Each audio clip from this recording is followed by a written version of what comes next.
Pendidikan Pancasila sangat penting bagi mahasiswa dan generasi muda di Indonesia. Ada beberapa alasan mengapa pendidikan Pancasila menjadi sangat urgent. Yang pertama, menanamkan nilai-nilai luhur Pancasila.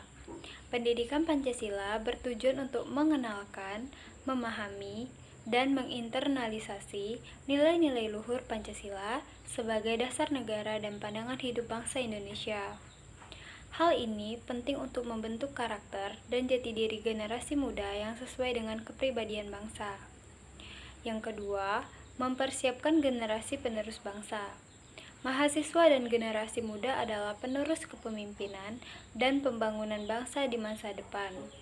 Pendidikan Pancasila membekali mereka dengan pemahaman yang mendalam tentang ideologi negara, sehingga dapat menjadi pemimpin dan warga negara yang bertanggung jawab. Baik, yang ketiga, memperkuat persatuan dan kesatuan.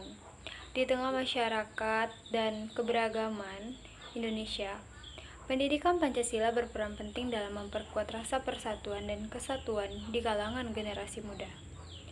Hal ini dapat mencegah timbulnya konflik dan perpecahan di dalam masyarakat itu sendiri. Yang keempat, meningkatkan kesadaran bela negara. Pendidikan Pancasila mendorong mahasiswa dan generasi muda untuk memiliki kesadaran dan kesigapan atau kesiapan dalam membela negara. Hal ini penting untuk menjaga kedaulatan dan keutuhan Negara Kesatuan Republik Indonesia. Yang kelima, mengembangkan sikap kritis dan demokratis. Pendidikan Pancasila tidak hanya menanamkan nilai-nilai, tetapi juga mengembangkan kemampuan berpikir kritis dan sikap demokratis pada mahasiswa dan generasi muda. Hal ini penting untuk menjaga kelangsungan demokrasi di Indonesia. Nah, dengan demikian, pendidikan Pancasila menjadi sangat urgent bagi mahasiswa dan generasi muda, sebagai upaya untuk mempersiapkan mereka menjadi warga negara yang cerdas, berkarakter, dan berkontribusi positif bagi kemajuan bangsa dan negara. Pendidikan Pancasila sangat penting bagi mahasiswa jurusan atau program studi akuntansi karena memiliki beberapa alasan. Yang pertama, integritas dan etika profesi. Sebagai calon akuntan, mahasiswa akuntansi harus memiliki integritas dan etika profesi yang kuat. Nilai-nilai Pancasila seperti kejujuran, keadilan, dan tanggung jawab menjadi landasan penting bagi profesi akuntan dalam menjalankan tugas dan tanggung jawabnya secara profesional. Yang kedua, pengabdian kepada masyarakat.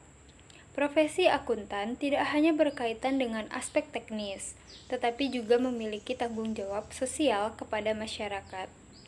Nilai-nilai Pancasila seperti kemanusiaan dan keadilan sosial mendorong mahasiswa akuntansi untuk mengembangkan kepekaan dan kepedulian terhadap kesejahteraan masyarakat. Yang ketiga, nasionalisme dan patriotisme. Sebagai warga negara Indonesia, mahasiswa akuntansi perlu memiliki rasa nasionalisme dan patriotisme yang kuat. Pendidikan Pancasila menanamkan nilai-nilai cinta tanah air, kebangsaan, dan komitmen untuk berkontribusi bagi kemajuan bangsa dan negara Indonesia. Yang keempat, pengembangan karakter. Pendidikan Pancasila tidak hanya menyampaikan pengetahuan, tetapi juga membentuk karakter mahasiswa akuntansi.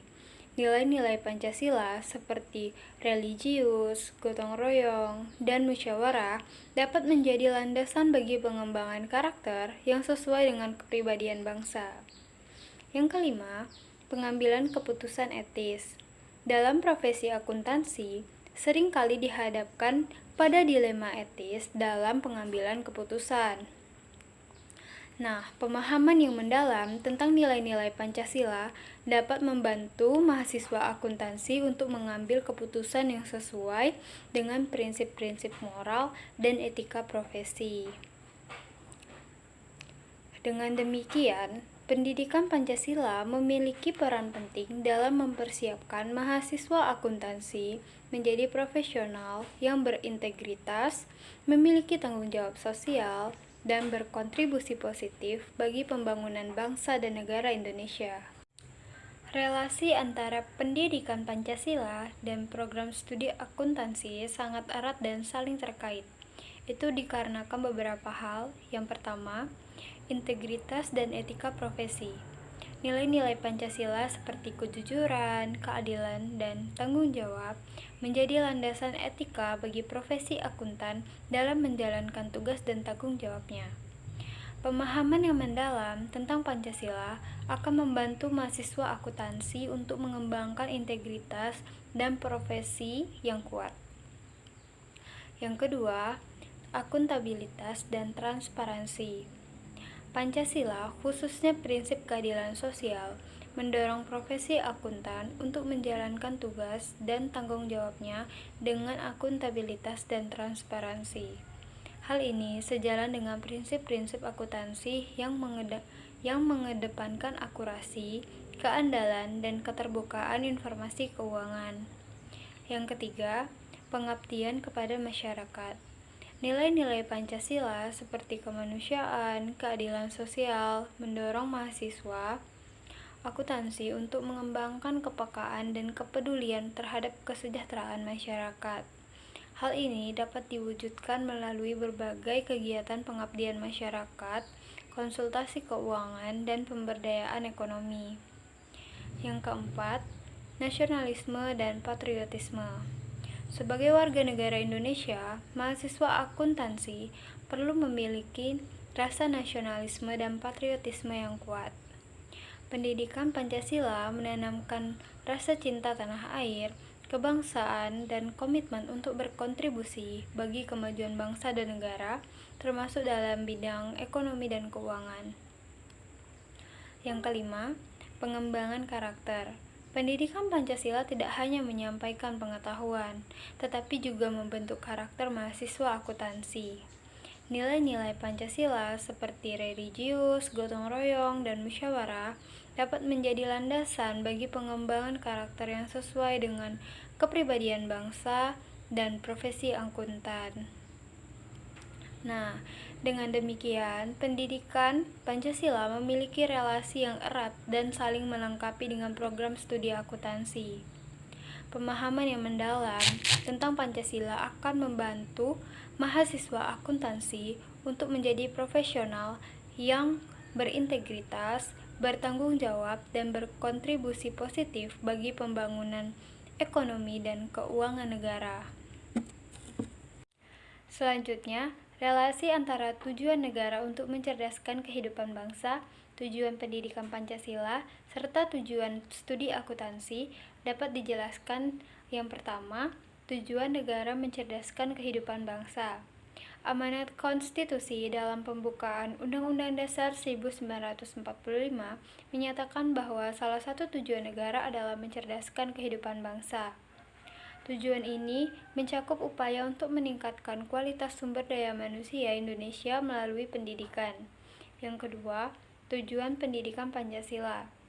Pendidikan Pancasila bertujuan untuk menanamkan dan mengembangkan nilai-nilai Pancasila sebagai dasar filosofis, ideologis, dan konstitusional bagi kehidupan berbangsa dan bernegara. Tujuannya adalah membentuk warga negara yang beriman dan bertakwa kepada Tuhan Yang Maha Esa, berakhlak mulia, berkepribadian Indonesia, dan memiliki rasa cinta tanah air. Yang ketiga, tujuan program studi akuntansi. Program studi akuntansi bertujuan untuk menghasilkan lulusan yang memiliki kompetensi di bidang akuntansi, keuangan, dan manajemen. Lulusan diharapkan dapat berkontribusi dalam pembangunan ekonomi dan keuangan Indonesia sebagai profesional yang berintegritas. Relasi antara ketiga tujuan tersebut yaitu sebagai berikut. Yang pertama, tujuan negara mencerdaskan kehidupan bangsa menjadi landasan penyelenggaraan pendidikan, termasuk pendidikan Pancasila dan program studi akuntansi. Yang kedua, pendidikan Pancasila bertujuan membentuk warga negara yang cerdas, berintegritas, dan berkepribadian Indonesia sesuai dengan tujuan negara. Yang ketiga, Program studi akuntansi bertujuan untuk menghasilkan lulusan yang kompeten di bidang akuntansi serta keuangan, dan memiliki integritas dan nilai-nilai Pancasila sehingga dapat berkontribusi dalam pembangunan ekonomi dan keuangan Indonesia. Dengan demikian, tujuan negara mencerdaskan kehidupan bangsa, tujuan pendidikan Pancasila, dan tujuan program studi akuntansi saling terkait dan mendukung satu sama lain dalam upaya membangun sumber daya manusia di Indonesia yang cerdas, berintegritas, dan berkontribusi bagi kemajuan bangsa. Yang pertama, tokoh pejabat atau penggiat anti korupsi.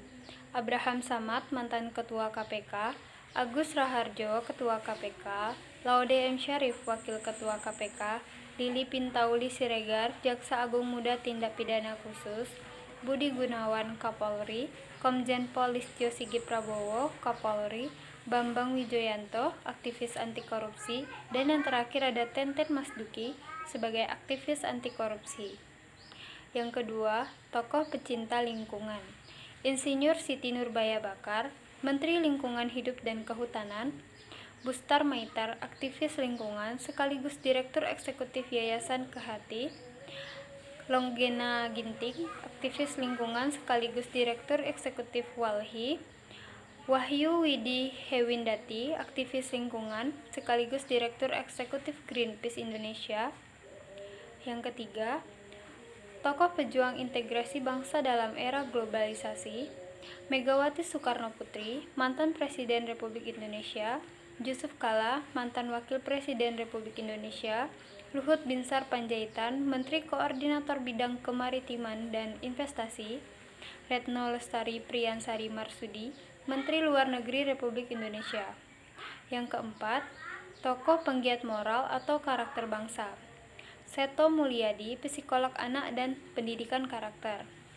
Ratna Megawangi, pakar pendidikan karakter. Anies Baswedan, mantan Menteri Pendidikan dan Kebudayaan. Yang kelima, ada tokoh penggiat anti narkoba.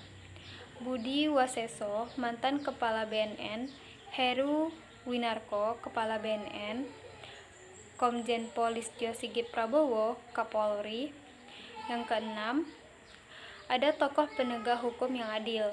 Mahfud MD, mantan Ketua Mahkamah Konstitusi, Joko Driono, Hakim Agung, Denny Indrayana, mantan Wakil Menteri Hukum dan HAM.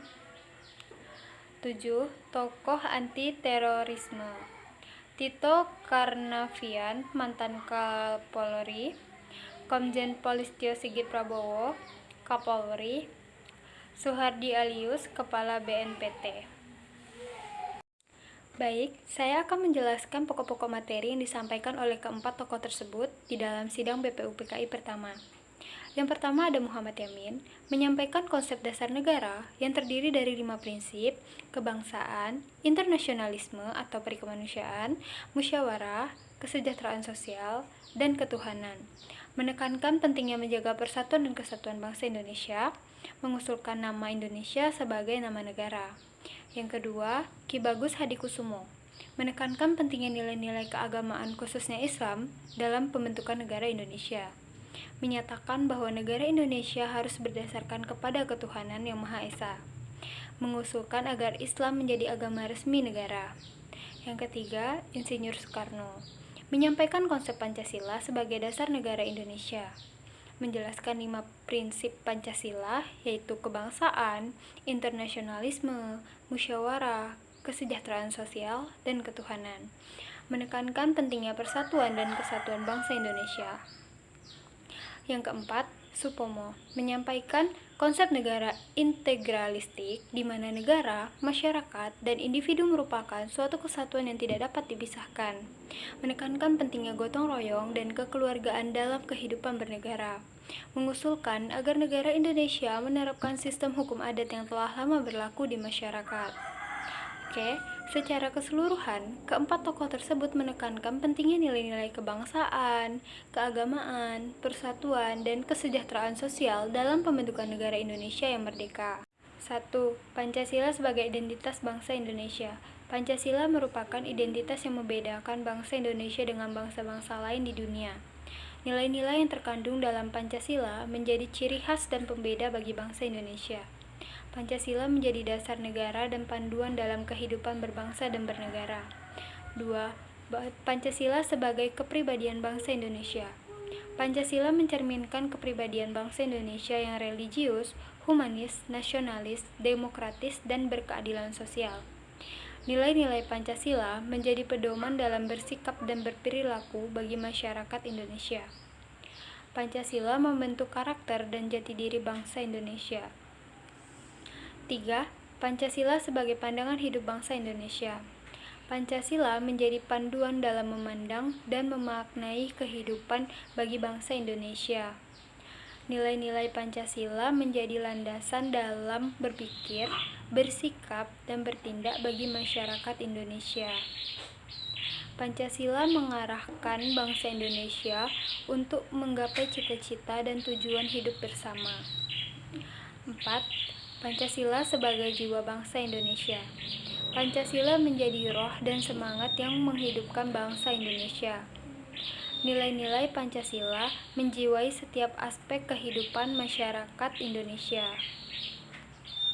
Pancasila menginspirasi dan memotivasi Indonesia untuk terus maju dan berkembang. 5. Pancasila sebagai perjanjian luhur bangsa Indonesia. Pancasila merupakan kesepakatan luhur yang mengikat seluruh komponen bangsa Indonesia. Nilai-nilai Pancasila menjadi komitmen bersama untuk membangun dan mempertahankan negara Indonesia. Pancasila menjadi kontrak sosial yang harus dijunjung tinggi oleh seluruh warga negara Indonesia. Dengan demikian, Pancasila memiliki peran yang sangat penting dalam kehidupan berbangsa dan bernegara bagi masyarakat Indonesia. Cara-cara dalam pengambilan keputusan berdasarkan musyawarah mufakat dalam kehidupan masyarakat atau organisasi di sekitar saya, yaitu ada bentuk kearifan dalam musyawarah. Adanya sikap saling menghargai dan menghormati pendapat orang lain, terbuka untuk menerima masukan dan kritik dari peserta musyawarah, berusaha mencari titik temu dan solusi terbaik bagi kepentingan bersama, mengedepankan kepentingan kelompok atau organisasi di atas kepentingan pribadi, mempertimbangkan aspek keadilan dan kemanfaatan bagi semua pihak, dan yang terakhir mengutamakan prinsip musyawarah dan mufakat dalam pengambilan keputusannya. Sedangkan bentuk kendala dalam musyawarah yang saya temui yaitu yang pertama adanya perbedaan kepentingan dan pandangan di antara peserta musyawarah, kurangnya kemampuan komunikasi dan negosiasi di antara peserta, dominasi pendapat dari pihak-pihak tertentu yang memiliki kekuasaan atau pengaruh, kurangnya komitmen dan kesediaan untuk menerima keputusan bersama, adanya ego dan kepentingan pribadi yang menghambat pencapaian mufakat, kurangnya pemahaman dan penghayatan terhadap nilai-nilai musyawarah, dan keterbatasan waktu serta sumber daya yang tersedia untuk melakukan musyawarah. Selain itu, kritik terhadap proses musyawarah yang ingin saya sampaikan yaitu pertama, perlu adanya aturan dan mekanisme yang jelas dalam pelaksanaan musyawarah tersebut. Perlu adanya fasilitator yang netral dan dapat mengarahkan proses musyawarah. Perlu ada keterbukaan informasi dan transparansi dalam pengambilan keputusannya. Lalu perlu upaya untuk meminimalisir dominasi dan kepentingan pribadi. Perlu ada komitmen dan konsistensi dalam menjalankan hasil musyawarah tersebut, dan evaluasi serta perbaikan secara berkala terhadap proses musyawarah. Dengan demikian, musyawarah untuk mufakat merupakan nilai luhur yang perlu terus dijaga dan dikembangkan dalam kehidupan masyarakat dan organisasi di Indonesia. Bukti-bukti sosiologis nilai-nilai Pancasila dalam masyarakat Indonesia. Yang pertama, gotong royong. Masih banyak ditemukan praktik gotong royong dalam kegiatan kemasyarakatan seperti kerja bakti, membangun rumah, dan merayakan acara adat. Gotong royong mencerminkan nilai kebersamaan, kekeluargaan, dan saling membantu yang terkandung dalam sila kemanusiaan yang adil dan beradab. Yang kedua, musyawarah mufakat. Pengambilan keputusan di tingkat masyarakat, desa, atau organisasi masih sering dilakukan melalui musyawarah untuk mencapai mufakat. Musyawarah mufakat mencerminkan nilai demokrasi dan keadilan sosial yang terkandung dalam sila kerakyatan yang dipimpin oleh hikmat kebijaksanaan dalam permusyawaratan atau perwakilan. Yang ketiga, penghormatan terhadap keberagaman. Masyarakat Indonesia yang terdiri dari berbagai suku, agama, ras, dan budaya masih menunjukkan toleransi dan saling menghargai perbedaan. Penghormatan terhadap keberagaman mencerminkan nilai ketuhanan yang Maha Esa dan kemanusiaan yang adil dan beradab. 4. Semangat nasionalisme. Masih terdapat rasa cinta tanah air, kebanggaan, dan semangat untuk memajukan Indonesia di kalangan masyarakat. Semangat nasionalisme mencerminkan nilai persatuan Indonesia. Meskipun demikian, tidak dapat dipungkiri bahwa terdapat beberapa indikasi kemunduran nilai-nilai Pancasila dalam kehidupan masyarakat. Seperti yang pertama, memudarnya semangat gotong royong dan solidaritas sosial di beberapa komunitas. Adanya konflik dan polarisasi di masyarakat yang mengancam persatuan dan kerukunan. Masih ditemukan praktik korupsi, nepotisme, dan penyalahgunaan kekuasaan di berbagai level. Meningkatnya individualisme dan materialisme yang menggerus nilai-nilai kebersamaan. Namun, secara umum, nilai-nilai Pancasila masih tetap hidup dan berkembang dalam masyarakat Indonesia, meskipun perlu terus dijaga, diperkuat, dan diimplementasikan secara konsisten dalam kehidupan sehari-hari. Terdapat beberapa faktor yang menyebabkan terjadinya dinamika atau pasang surut wibawa Pancasila sebagai dasar negara Indonesia. Di antaranya yang pertama, perubahan sosial dan budaya. Modernisasi, globalisasi, dan perubahan gaya hidup masyarakat dapat mengikis nilai-nilai tradisional yang terkandung dalam Pancasila. Masuknya budaya dan nilai-nilai asing yang tidak sesuai dengan Pancasila dapat mempengaruhi pola pikir dan perilaku masyarakat.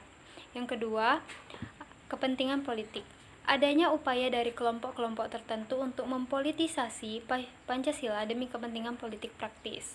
Perbedaan penafsiran dan pemahaman terhadap Pancasila di kalangan elit politik dapat menimbulkan konflik dan melemahkan wibawa Pancasila. Yang ketiga, kurangnya pemahaman dan internalisasi. Rendahnya pemahaman masyarakat, terutama generasi muda, terhadap nilai-nilai Pancasila. Kurangnya upaya sistematis untuk menanamkan dan menginternalisasikan nilai-nilai Pancasila dalam pendidikan dan kehidupan sehari-hari. Keempat, nilai sosial dan ekonomi. Kesenjangan sosial, ekonomi, dan ketidakadilan yang terjadi di masyarakat dapat menimbulkan kekecewaan dan memperlemah kepercayaan terhadap Pancasila.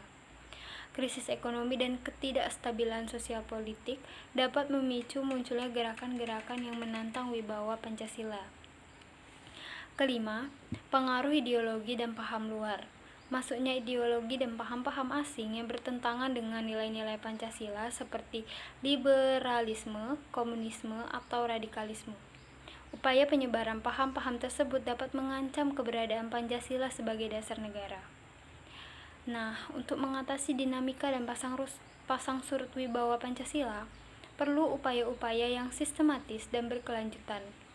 Yang pertama, memperkuat pemahaman dan internalisasi nilai-nilai Pancasila melalui pendidikan dan sosialisasi. Yang kedua, menjaga konsistensi penerapan Pancasila dalam kebijakan dan praktik kehidupan bernegara. Yang ketiga, memperkuat peran lembaga-lembaga berwenang dalam menjaga dan menegakkan Pancasila. Yang keempat, membangun kesadaran dan komitmen bersama di seluruh komponen masyarakat untuk menjaga dan memperkuat Pancasila. Dengan upaya-upaya tersebut, diharapkan wibawa Pancasila sebagai dasar negara dapat terus terjaga dan diperkuat dalam menghadapi berbagai tantangan dan dinamika yang ada. Berbagai tantangan globalisasi yang dapat bertentangan dengan nilai-nilai Pancasila antara lain yang pertama, individualisme dan materialisme. Globalisasi dapat mendorong gaya hidup yang lebih individualistis dan materialistis, yang bertentangan dengan nilai kebersamaan, kekeluargaan, dan kesejahteraan bersama dalam Pancasila. 2. Erosi nilai-nilai budaya lokal. Masuknya budaya asing dapat mengikis dan menggeser nilai-nilai budaya lokal yang sejalan dengan Pancasila, seperti gotong royong, musyawarah mufakat, dan penghormatan terhadap keberagaman. 3. Konflik ideologi dan paham politik. Globalisasi membuka bagi masuk 3. Konflik ideologi dan paham politik. Globalisasi membuka ruang bagi masuknya ideologi dan paham politik yang bertentangan dengan Pancasila, seperti liberalisme, komunisme, dan radikalisme. 4. Kesenjangan sosial ekonomi. Dampak globalisasi dapat memicu kesenjangan sosial ekonomi yang dapat menimbulkan ketidakadilan dan konflik, bertentangan dengan nilai keadilan sosial dalam Pancasila. 5. Ancaman terhadap kedaulatan negara. Globalisasi dapat mengikis batas-batas negara dan membuka peluang intervensi pihak asing yang dapat mengancam kedaulatan dan persatuan Indonesia. Nah, solusi untuk mengatasi dampak negatif globalisasi terhadap nilai-nilai Pancasila yang pertama, penguatan pendidikan karakter berbasis Pancasila. Memperkuat penanaman nilai-nilai Pancasila melalui pendidikan formal, non-formal, dan informal. Mengembangkan kurikulum dan metode pembelajaran yang menekankan internalisasi nilai-nilai Pancasila. 2. Revitalisasi budaya lokal, melestarikan dan mengembangkan budaya yang sejalan dengan nilai-nilai Pancasila. Mendorong partisipasi masyarakat dalam kegiatan budaya dan kearifan lokal.